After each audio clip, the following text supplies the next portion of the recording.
Welcome to Podcetera. Each episode is a journey of discovery as we delve into topics that pique our curiosity and yours. We feature in-depth interviews with fascinating individuals who have extraordinary stories to share. I'm Renee Lego. And I'm Joelle Ludovich. And this is Podcetera.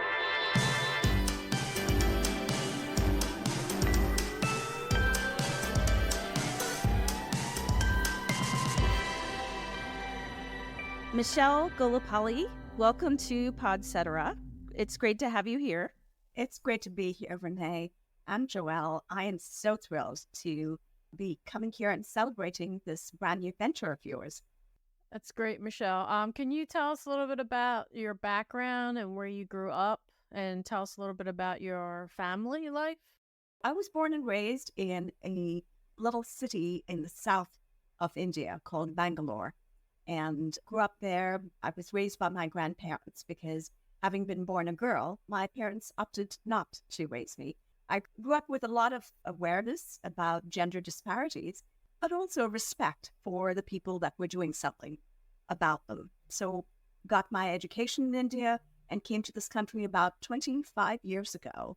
And when I got off that plane in JFK, I knew really nobody here. I didn't have any of my network here, did not know too many people, save for my husband at the time. So it was an interesting thing to come to a brand new country, not knowing anyone, and taking that big leap of faith. Would you tell us about your grandparents and what it was like growing up in India? My grandparents are the people that I respect the most, without doubt. My grandfather was a very progressive man for his time. He moved out of his village in a different state, different city there, and came to Bangalore and did something that not too many people of his generation did, which was start to work for an airline. So he worked for India's only domestic airline at the time, Indian Airlines, and was actually part of the flight crew when the plane crashed, and he was one of the only survivors there.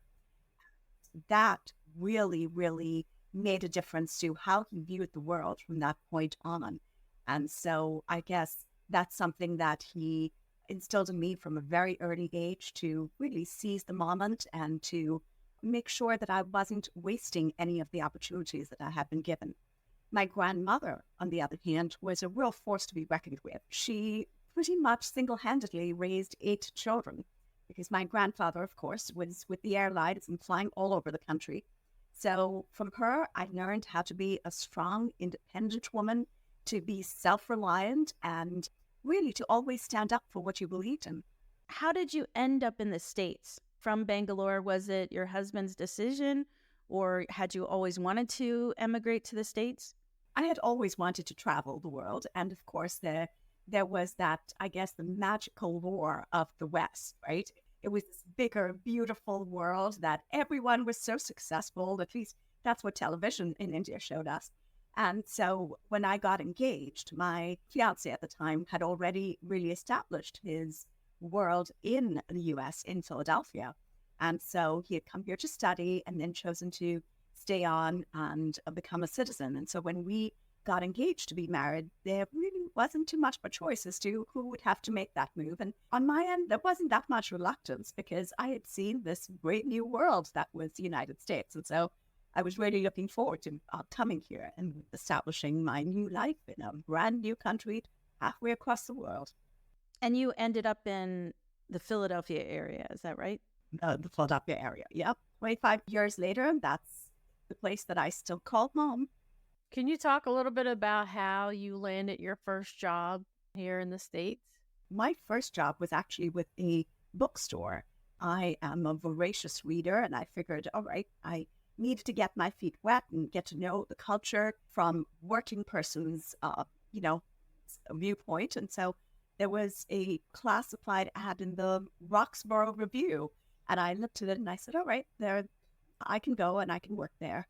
And so I started to work at the bookstore. But it was so interesting that when I did that, I was just, I think, 2 months into being in this country and had no idea about a lot of the nuances.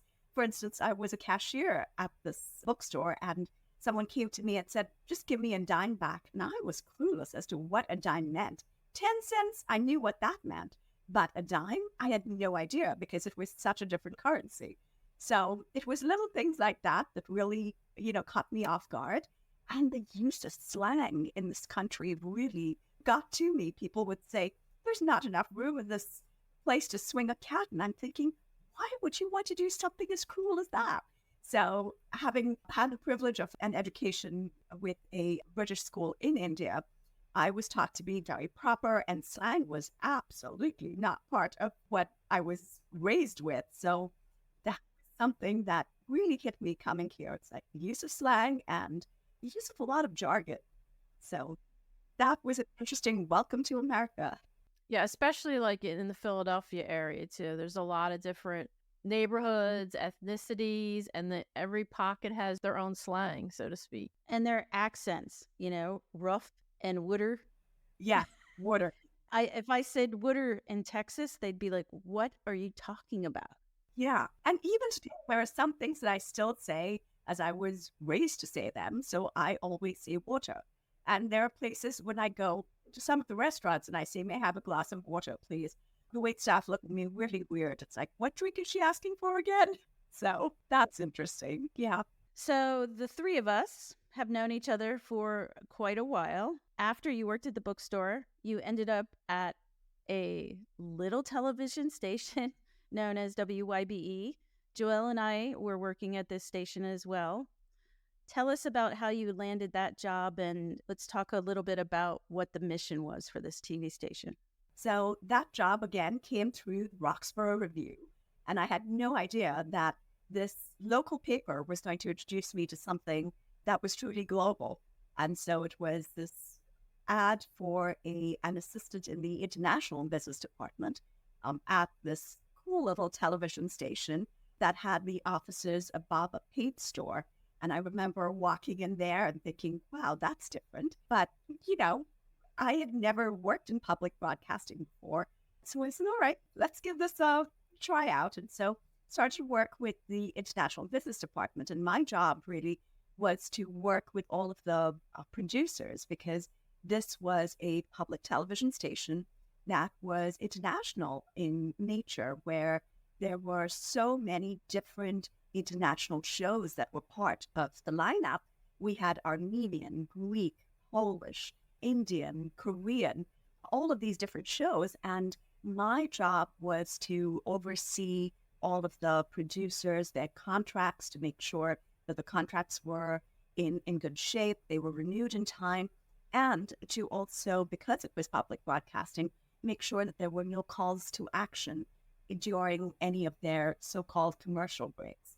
So that was my job, and I loved it so much because it introduced me to such a diverse culture. It gave me such a great look of Philadelphia, because that was what the city was all about, right? This coming together and blending of all of these different cultures, and yet the celebration of diversity. So I think that's where I got my first taste of what diversity truly looks like, and how we can all come together and celebrate it in ways that are both unifying as well as respecting other cultures and other individuals, and really celebrating how different we are, and yet our principles are so much alike. I think what was unique about that place, that station, was the people that worked there. And I think that we were ahead of our time. Certainly Philly Live was, we were the first LGBTQ live talk show in the nation. And once you were working there, you expanded your role and you became an on-air personality for the pledge drives. And back then, they were exciting yet chaotic. Joelle and I produced the pledge breaks. You went from never being on TV to being on TV. So talk about that, and then co-hosting with people who are speaking languages you don't. Yeah. And what that was like. Oh my gosh, that was so interesting. Because again, we were a small television station, right? So everybody pitched in whenever we needed help. And so I went from, watching the pledge drives from the sidelines thinking, I think I can do that. And, certainly working with both of you who were already so professional in your approach with whether it was pledge drives, whether it was filling life, you really knew your staff. And so to be able to rely on that experience and that expertise and say, all right, I'm going to do this, but I'm going to do it with the incredible support of my colleagues. So I would, again, because it was a really small station working on a very small budget, I remember sitting on those very rickety bar stools during a pledge drive with people I had not even met until 30 seconds before we went on air. And sometimes you went on faith knowing that even if they were speaking Polish or Greek, they were saying the things that needed to be said to bring people onto membership into the station. But it was just such a great cultural experience to be able to get a glimpse into these different cultures of who they were, what made them tick, and to see too that they were just so committed to making sure that their culture engaged with the station, supported the station. And it's also where I got my start in fundraising, because I had no idea that that was how people supported things in this world. I had no idea what the nonprofit sector was even like, because when I left India, it was really not that developed, if you will. We'd only heard about, the Red Cross, the Oxfams, like the really, really big organizations, but never really looked at the nonprofit sector and how it worked and how much fundraising was a big part of helping support critical programs for the communities. And so that was where I got my start too, right there at YBE, sitting on those rickety bar stools. And of course, because I happened to be petite and a lot of people that I went on air were not, I would have the additional joy of being placed on 2 or 3 issues of Yellow Pages, and now it was even more precarious. So I had to sit very still or else, risk falling off my stool. We were so budget constricted, we couldn't even afford Apple boxes. Brass, yeah. So that was interesting. I remember going over to the local Acme to get one of those crates because there was one shot that I need to stand next to somebody who was really tall. And if I didn't have that Apple crate, I could have easily come up to almost his waist. He was that tall. But thanks to the Apple crate, I was now up to his shoulders, and now it was a good shot. It was things like that made it so much fun. And also those were the days that I think we had all of our breaks be live breaks. So that meant we went all towards the end of, I guess, our broadcast day, which was about midnight, or sometimes we shot till 1 a.m. And so all the breaks had to be live. So we had to bolster our energy right through that. So, just bringing that rapport that we had already established together and laughing and joking when we weren't on air. And it was just one of the best places I've worked in. And I've worked in several places since then, but it always brings back such great memories. And clearly the 3 of us are, back together and reminiscing about it right now. So that was where I made my first friends in this country and still hold those relationships to today. And both of you are a big part of that. So thank you.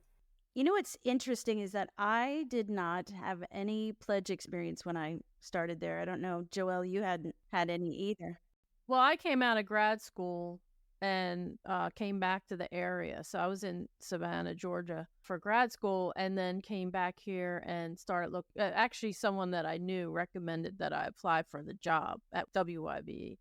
So it was like I was coming from a international college of the arts in Savannah, and then, looking for it seemed to be a great fit because it was the diversity, it was, the people that cared about the same mission, and the opportunity to produce a live show and be a producer at that stage of the game was something that this is probably not going to be an opportunity that comes along very often.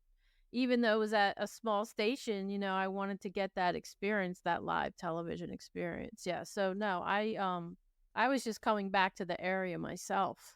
And I just came back from Japan. Oh, that's right. I remember that. Yeah, so we all were just coming back. I'd worked at the station before I left. and then came back and got offered the role to produce Philly Live. And then they added pledge drives to that job description. And I was like, oh my gosh, how am I going to do that? Well, Renee really was the anchor, and she really was the lead, and I just was like, okay, I'm just going to do whatever, let's do this, because my background is more film oriented than television oriented, although I sort of fell into the television part of it, and now I teach TV and so forth. But yeah, it was interesting time for all of us, I think. And I have, we've all remained connected in one way or another. And it's just, I always talk about this time, and I always get a smile on my face, because it was such a unique experience for me. And like you said, you value the relationships that you built. I didn't know you all were figuring it out too. We all had our game faces on, I guess, and it was like, well, we were all young and we were hungry for experience. Yes. I couldn't think of a better group to have had that experience with. And it was just, I know, there was just something special about all of us coming together. It's funny that we all feel the same way about it, because I never really knew how, we never really talk about it. But now we're getting an opportunity to talk about it. I always knew that it felt special to me, but I wasn't aware of how it felt to others there. That's why we're doing this podcast. I miss Joelle. I haven't had that co-producer in years, and we were able to work together on a project and be across the country. You two were the dynamic duo. And the fact that it was just like a concept. We were both trying to figure it out as we went along too, but it really took off. We were there during 9/11. Do you remember being at the station on that day? We were together on that day. Yeah, I know. And that day, I felt lucky that I wasn't alone. I remember I was late that day. I was 10 minutes late. I had a little truck at the time, and I was listening to the radio, and I heard what was happening. And then when I arrived at the station, I went in, and I'm like, go to our office, and I'm like, no one's back there. And I'm like, I come out to the front, and everyone was gathered in the lobby, glued to the television.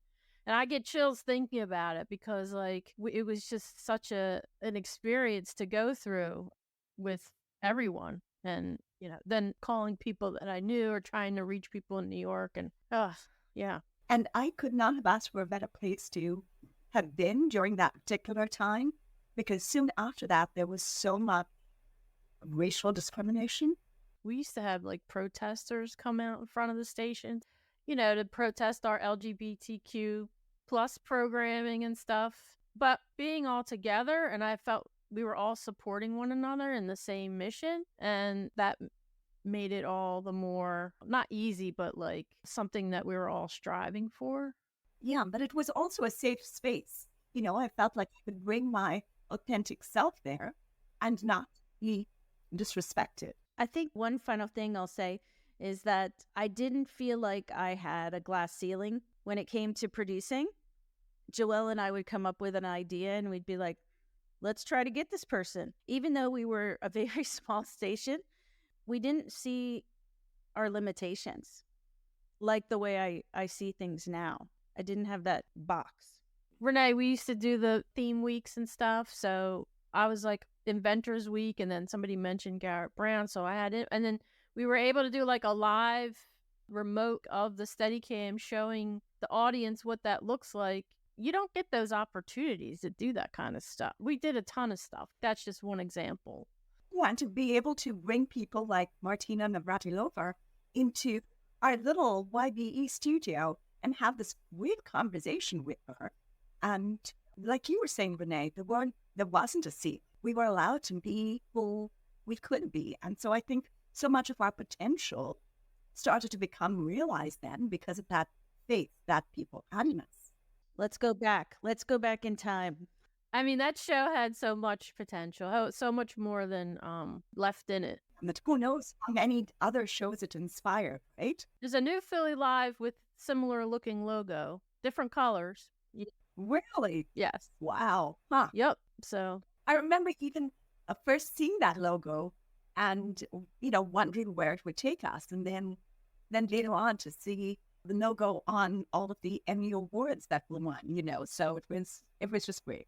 So spending over 25 years in the nonprofit world and the last 4 years in DEI, can you give us a walkthrough of your career to date? Coming to this country, I had my MBA in marketing. So my intention really was to start working in the for-profit sector. But then I think for me, WYBE changed all of that. I started there and just looking at what was possible, real change that was possible for the community, real respect for diversity. That's what really got me going. And I did take a break because I thought I needed to explore my education. I needed to give that true benefit of having had that education. And I did go to the corporate sector for a little bit and work there, and just wasn't happy because to me, that was not what gave me that sense of fulfillment, that sense of accomplishment. I really wanted to be able to make a change in a very different way. And the nonprofit sector, I felt, was my calling. And so since then, besides public broadcasting, I've had the good fortune of working with organizations that served youth, that served arts and culture, and most recently for the last 10 years, healthcare. But what was very much a theme through all of the work that I did was the ability to affect change for the positive with vulnerable populations. And so that's really been something that I felt was my heart's work to do. And I've been able to fundraise some significant dollars to help improve the quality of life, to remove access to care, to help enhance vulnerable populations in some significant ways. And so I feel very grateful for that. And to be in a place where I am now, where I can lead organizations through those changes and still make a difference in the communities. After working many, many years in nonprofit, you made a change to DEI. Can you tell us what DEI is and what prompted that change? Sure. So I can start with what it really means. It's diversity, equity, and inclusion. And some versions of it now that you may see in media are DEI and B, which is diversity, equity, inclusion, and belonging.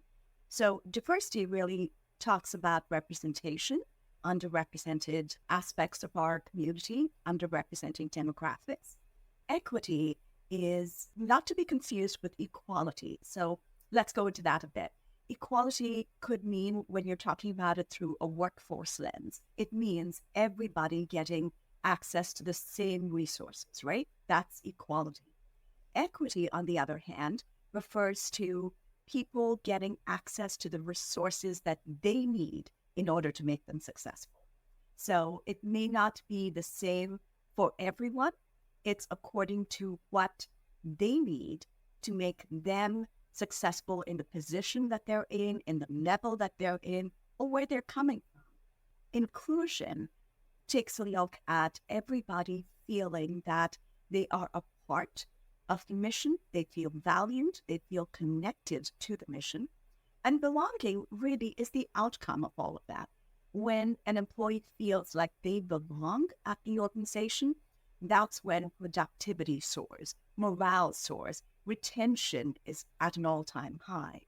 And so for companies, whether it's for-profit or nonprofit, the bottom line really sees some tremendous positive changes, whether if it's a for-profit, whether it's profit to stakeholders, a lot of increased revenue, a lot of innovation.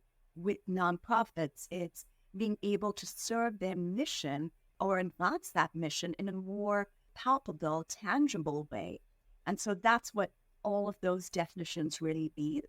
And when I started at an organization at the end of October of 2019, it was really to start a fundraising program for that organization.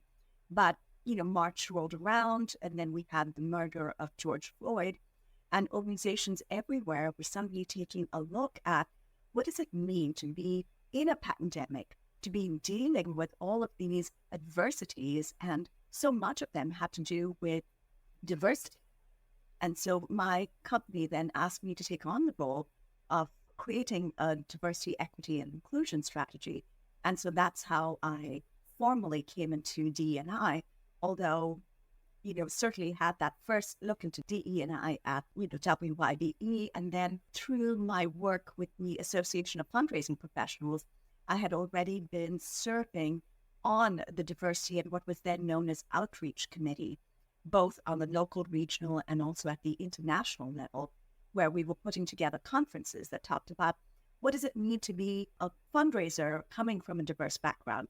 What does it mean to be serving diverse communities? Because, we need to take a look at donors coming from different communities, not just, Caucasian donors, but how do we approach Latino donors? How do we approach Asian donors? And what does that mean for the organization who serves that particular community? So I'd already been doing work with that from a volunteer level. This was the first time I was being asked to take that on, and it became part of my title to create a strategy from the ground up. Can you talk a little bit about generally how you created and crafted the DEI program at your last company? It was a lot of research. I don't believe in reinventing the wheel. So when I looked around me, I saw a lot of companies that had already done such a good job in starting to work in some very meaningful ways, bring together a diversity, equity, and inclusion strategy. So I took best practices from different organizations of varying sizes, various sectors, and tried to take the best to see what would be most relevant to the organization. And because this was a global organization, I reached out to my colleagues in different parts of the world. Because again, D&I strategy in the US and approach to D&I in the US is very different than D&I approaches in, say, the UK or the Middle East or Asia, Southeast Asia, all of those different places. So I took a look at what was happening on a global front, and again, just culled out what would be relevant for us to use. And what came out from it was the need to create a comprehensive diversity, equity, and inclusion strategy that was based on board engagement and workforce engagement, trying to look at culture or the internal aspects of how a good D&I strategy becomes not just something that's a policy, but something that's really infused into the culture. And then also externally, you have all of this going on within the organization.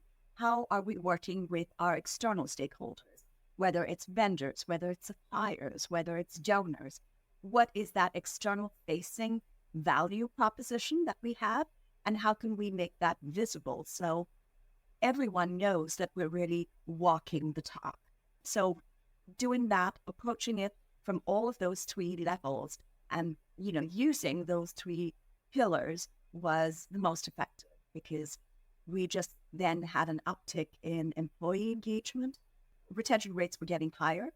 And also the organization was just a happier place to be, because we had some employee resource groups that were started around racial and ethnic diversity, around professional development.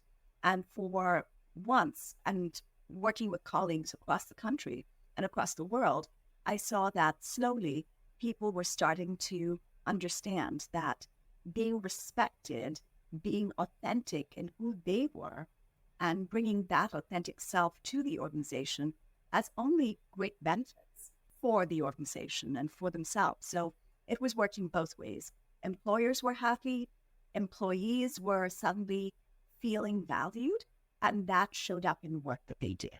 You're a woman. Yes. An Indian American woman. You must have experienced some discrimination in your career. Do you have any memories of moments that you might have thought of in your personal experience that helped shape this DEI program?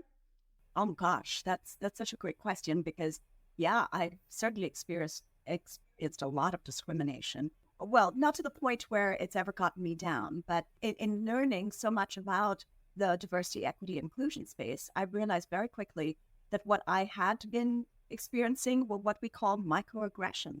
And often it came from people that may not be ill-meaning. They probably had no malice. It's just that they didn't know. And so that underscored the need for education to be a big part of any D&I strategy. For instance, I was always asked the question, where are you from? And I'd say Philadelphia. And they'd say, no, where are you really from? And I'd say, well, really, I'm from Philadelphia. And they're like, no, where are you from? Where do you come from? And then I would realize that people very quickly mean that I needed to go back to my roots, saying, all right, I was born and raised in India. And then they would come back to me and say, oh, but you speak such good English. Really? People? So it was just interesting to go down that path and to say, well, thank you. I appreciate that. But, I did have the privilege of a good education. I'm happy to be here. So it was those tiny things that gave me pause sometimes. But then you start to take it as a matter of fact. Okay, when the minute people say, where are you from? I would, skip all of it and go, yeah, I was born and raised in India, because that's where you want to get to. Let's get there and let's move on. So going from there, I also knew, because I was very much wanting to effect change within the community outside of the places I worked in. So I did a lot of volunteer work and got asked to be, as I, ascended up the career ladder, if you will, got asked to be on a couple of boards for nonprofits in the area. And for some of the boards, I knew, even going in, that I was the token person of color. I was the token woman. I would go in, and pretty much everyone around the table were older white gentlemen. And so I had to be there, but I had to not just be there because I was a token or representing my gender, my community, racial community as well, but I knew I had to have a voice there. And there was a mentor in one of the places. One of my bosses came to me and said, hey, I put you on this task force with all of and I said, but what am I going to do there? There are all these older white men. And he said, no, that's exactly why you need to be there, because you need to have a voice. You need to stand up. You need to make a meaningful contribution. And it took me a while to see what that meaningful contribution really was, and to just kind of step into my power. I'm here for a reason. I'm here because A, I'm a subject matter expert. I'm here because they want a woman's perspective. I'm here because they want perspective from my age group. I'm here because they want the diversity that I bring and representing an ethnic community that had not otherwise been represented. So how do I really step into my power as all of these different hats that I'm wearing, different aspects of my personality, and yet bring to the table meaningful contribution that ultimately advances the mission of the organization? So I knew that being silent and being quiet wasn't really serving me or the reason that I was asked to be part of the group well at all. So I needed to step up, step into my power, and really speak to the voice that I had been given. Michelle, how do you measure the effectiveness of diversity and inclusion and strategies in the workplace? Good question. And it's not a simple answer, because it's something that takes time. As with all positive change, with any change really, it takes time to become a part of the habits of an organization. It takes time to become intrinsic to the culture of the organization. Any D&I strategy does not happen overnight. And just as its implementation doesn't happen overnight, its traction also does not happen overnight. So it's something where an organization needs to have the patience, and more importantly, needs to have the persistence to continue on that D&I path in order for it to make some real differences within the organization. So how do you measure? You measure it through employee engagement. If you're creating, say, an employee resource group within the organization, is it something that's working? Is membership increasing? Are we getting some good conversations out of it? Are we getting some good recommendations for the improvement of the culture of the organization? How is that being taken on by leadership? How is change being brought back down to the whole organization? And I think it really starts at the top. I think leaders of an organization really need to embrace diversity, equity, and inclusion, as a structure, as a means of operation, and they've got to be able to just take a stand where stands need to be taken. Because not all the conversations are going to be easy ones. Not all the changes are going to be easy ones. But as long as they're aligned with the mission of the organization and the values that the organization stands for, that's got to be persistent. And so it's that measurement. And also retention. Retention is one of those bottom line figures that just does not lie. If an employee is happy, they stay. If they're not, they leave. Michelle, right now in the U.S., there's a lot of politicking going on, if you will, around DEI. And the government is getting involved in eliminating, changing laws. What do you see as a potential impact on organizations or schools, for that matter, if they reduce these DEI programs? What effect is it going to have on companies, schools, employees, do you think, personally? I definitely think it's going to have a detrimental effect, because you look at all of the good things that happen, right? When a D&I strategy works and works well, whether that's greater engagement, more innovation, employees feeling valued and respected. So the flip side is all of that. It's the disrespect. The employees, especially from what's known as the URTs, which is the underrepresented talent group, feeling invisible. And there's so much that can be said for giving people a voice. And when that voice is silenced, there's going to be a lot of frustration. There's going to be a lot of, I think, an exodus. We're seeing some of that now with the quiet quitting, where people are doing just enough so they don't get fired. I think we'll see a lot more of that.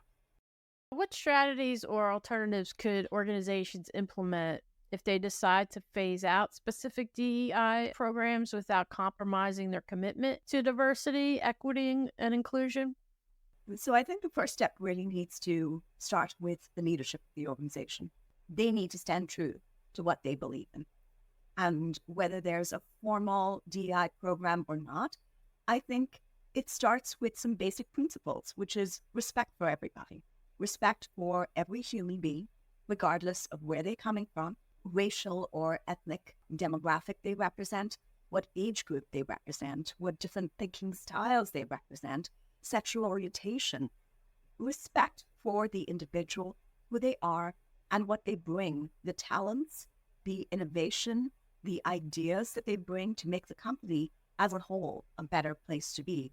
So I think it really boils down to basic values like respect, like the opportunity to provide open channels for communication so any concerns are heard, the opportunity to be able to create that equity where individuals, regardless of where they're coming from, get the support and the resources they need to excel at the workplace.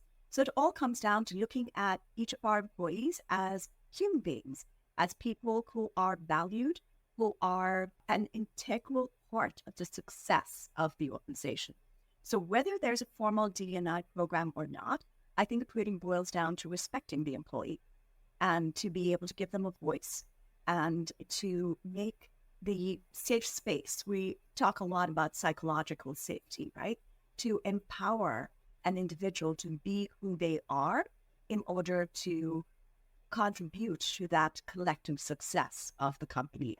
Should organizations decide or be forced to remove the programs that they've developed over these number of years, what do you think will happen? I think really it doesn't matter whether we have a formal D&I program or not. I think what matters is a commitment to supporting individual success and knowing too that an individual comes bearing very different ideas and comes from different places, right?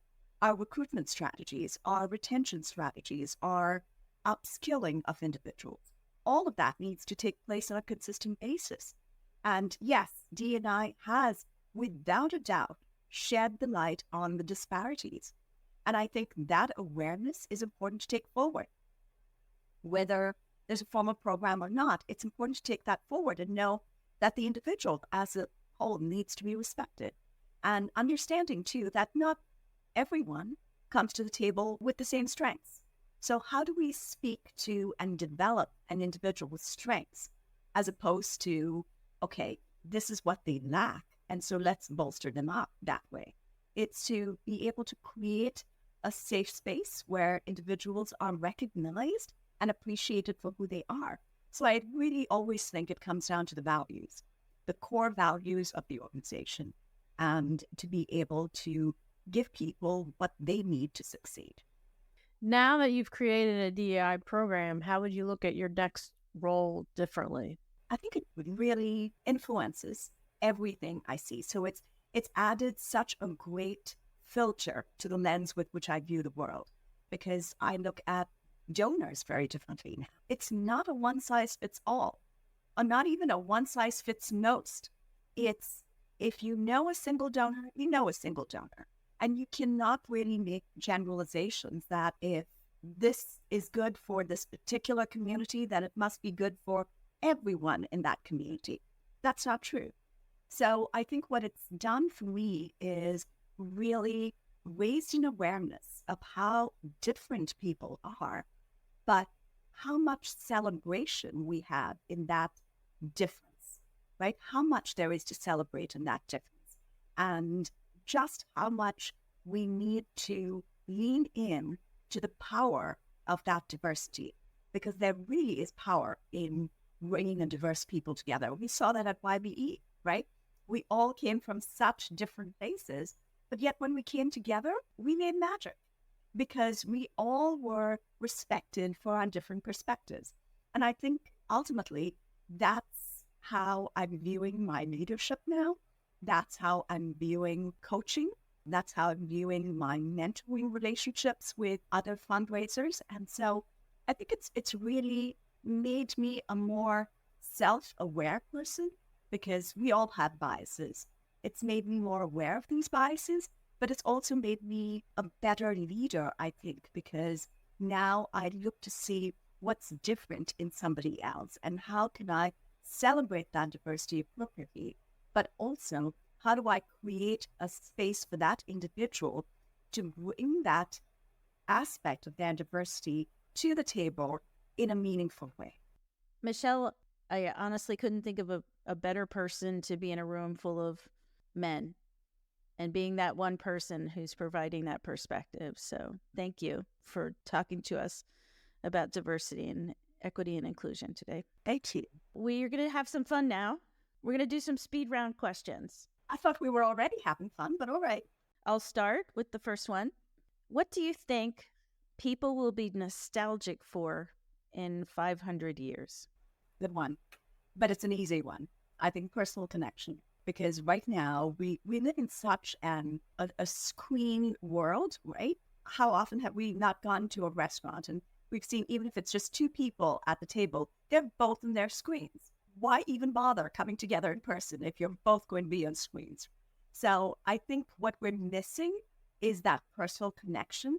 And I think years down the line, that's the one thing we'll look back and say, remember when we actually used to enjoy being in person with each other? Probably will be a different world. I'm hoping not, because when we went through the pandemic, what's the one thing we missed? I know the one thing I missed is not being able to hug my loved ones and my friends. You know, that personal connection was what I truly missed. So hopefully that will outweigh other things that are heavy on our mind, and we'll come back to personal connections. But if we ever are nostalgic, I think it was the strength of those personal connections. What is the weirdest fact that you know? This is getting inside Michelle's brain here. So you know how there's always been that debate, right? Which came first, the chicken or the egg? So I recently read that it was the chicken that came first, because eggs have a certain protein in their shell that only comes from chickens. Oh, interesting. You've solved the age-old question.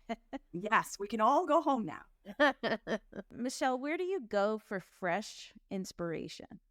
Easy. I go to women that inspire me, because I see myself as a strong woman, and I look for inspiration with other women that are doing things bigger, better, brighter than I ever could. And it could come from anywhere, really. I have my manicurist, for instance, saves all her tips to send back to Cambodia so she can help those who have food insecurities in her own community, in her village in Cambodia. And that inspires me. It's things like that. It could be what seems little, but has such a great impact.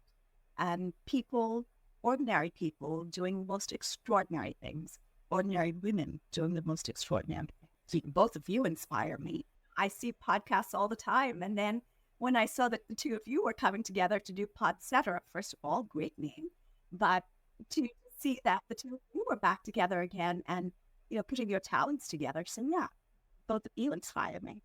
You inspire me, Michelle, in lots of ways. Thanks, Joe. But it's a very long list. Oh, wow. But this is a speed round. So here we go with the next question. Which unconventional animal do you wish you could have as a pet? I think I'd go with the llama. They are, they're really very grounded and chill, and they're not easily excitable. And I think as a person with high energy myself, sometimes I need that grounding. And so it would be a llama. Name 3 things that you would take with you on a deserted island. Things? Items. Okay, because the first on my list would have been Jason Momoa, but well, I think we all, I don't know about Joelle, but I sure would. I'd take him. Yeah, see? Don't tell my husband. Don't tell my husband. No, stand in line, sister. No, it's not going to be that easy to take him there. Okay. What are those 3 items that you might take with you to the deserted island? I guess I would take some seeds so I could plant something that was meaningful and would, help sustain me during my time there. And then I would take writing instruments and blank book because I would want to journal my time there and come back whenever I was found or whatever, come back and publish about my experience there. Michelle, we have a segment that's called Question Down the Lane. We have a question from our last guest for you, and then you'll be able to ask a question to our next guest. So the question is, what are you going to do to contribute to society? Well, I am going to become a better fundraiser because I believe that real change can happen through greater philanthropic investment. And certainly this country has shown how very generous they are. And so many of the wonderful things that we experience today have been made possible. And so many of the supports that we rely on, right, during a crisis are because of the nonprofit sector. So I think I would just want to become a much better fundraiser in order to really inspire donors to give at a transformational gift level and affect change on a possibly global level. What would be great is if all the billionaires would just take a portion of their money, and that probably would eliminate your job, Michelle. Yeah, well, that's what the Giving Pledge is all about. So I have hope that things like that will become more of a norm than an exception. And that's what will make a difference. Wouldn't that be great? Yeah, but with every change like that, with every gift like that or philanthropic investment, there's got to be accountability too, right? So there's got to be an accountability to make sure that money reaches where it's supposed to go and make the difference that it's intending to do. So I think that's the other part of it. And I think that's where a lot of my colleagues in fundraising really can shine. Michelle, it pains me to say we're at the bottom of the episode, but it's been wonderful to reconnect. We're so happy that you could join us on Podcetera. Likewise, Renee.